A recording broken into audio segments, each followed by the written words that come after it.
రేవంత్ రెడ్డి గారు అవి అన్ని అమలుగానే హామీలు ఇచ్చిండు.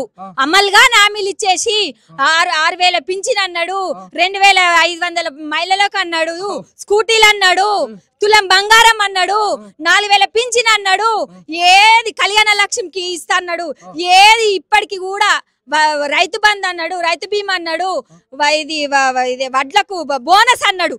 బోనస్ అంటే బోకర్స్ అయిపోయి రేవంత్ రెడ్డిని అడ్డంగా ఓడగొట్టేసినాం. కామారెడ్డి ఘనత మాది.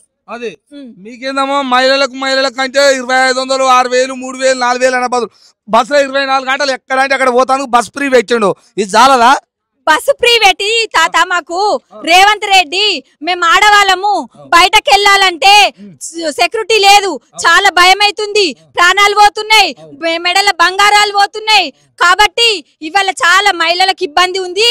రేవంత్ రెడ్డికి సిద్ధశుద్ధి ఉంటే ఇప్పటికి కూడా ఫ్రీ బస్ బంద్ పెట్టి మాకు మహిళలకు ఇచ్చేది తులం బంగారం ఇస్తున్నావు, తులం బంగారం ఇయ్యు, 2,500 ఇస్తున్నావు, 2,500 ఇయ్యు. ఇప్పటికి కూడా మా కామారెడ్డిలో వరదలు కొట్టుకపోయినాయి.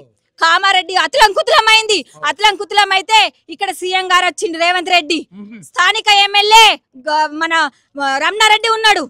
ఇద్దరు కలిసి ఒకటే బండి మీద ఈ జిఆర్ కాలనీ మా కామారెడ్డిలో చెక్ చేసి చూసిరు, నష్టపరిహారం చేసి ఇప్పటికి కూడా ఇంత కూడా మాకు ఎటువంటిది కూడా మా కామారెడ్డిలో ఒక తట్టెడు మొరం పోసింది కూడా లేదు. మీకు కావాలంటే డివైడర్లు, రోడ్లు ఆ రోజు వరదలు కొట్టుకపోయింది, జేసీబీతో దవ్వేసినాం, అట్లనే ఉన్నాయి. మీరు కావాలంటే మీడియా వాళ్ళు తీసుకోండి.